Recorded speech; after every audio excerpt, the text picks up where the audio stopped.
Now, there is a special poignancy to this year's Poppy Appeal, which is launched today. It's a century since the end of the First World War. Well, over the coming weeks, volunteers will be selling poppies as the nation remembers the victims of not just that war, but all conflicts. And our correspondent Lauren Moss is in Greenwich for us, where the appeal has been launched today. Lauren. Yes, and it is quite a sight to behold and drawing quite a crowd. The sculpture is 6 metres tall, connected to the ground by a series of threads like a compass to show the connection that the First World War has to today's society, perhaps in ways that we don't usually expect. This, of course, is home to Greenwich Mean Time. Daylight saving was first used during the war 100 years ago, and it's also the site of the old Greenwich Hospital, and the records of sailors who lost their lives in the conflict are kept here to remind us to never forget. The poppy, a symbol of hope, woven into the fabric of today. As this year's appeal begins, we are asked to remember across the generations those who gave so much. Barbara is 92 and a World War II veteran. Her parents both served and met in the First World War. She says the poppy still means so much. It's quite inspiring, really, because it could have faded away over the years.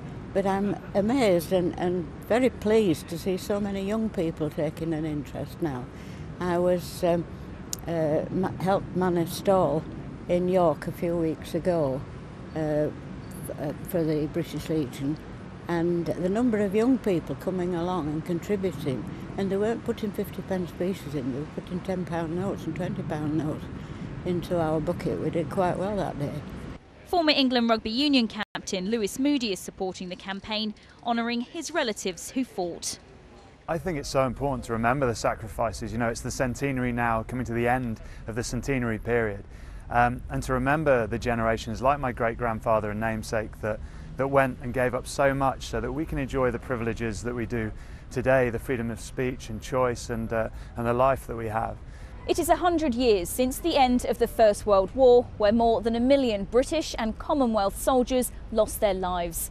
This installation is one of 15 across the UK. Each of these threads carries a message connected to those who served. Other installations at football stadiums in Northern Ireland and Preston, a former mining town in Wales, parks and beaches signify that the memories will not be washed away. So the money raised during the Poppy Appeal, and this year we're trying to raise £50 million, goes to our armed forces community, which is 6.7 million strong, and that's both serving, veteran and their families. And there are some amazing things that the money will go towards, and it's lifelong support. So whether that be providing care in old age, whether that be providing respite and breaks for service families that haven't seen each other for 9 months, or whether that be through research at places like the Imperial College London Centre for Blast Injury Studies. The legacy is to never forget the sacrifices that were made in the past for the present. This sculpture and others around the country are open to the public for a few days until Monday, the 29th of October. This year, the Royal British Legion is hoping to raise £50 million to support current soldiers, veterans and their families.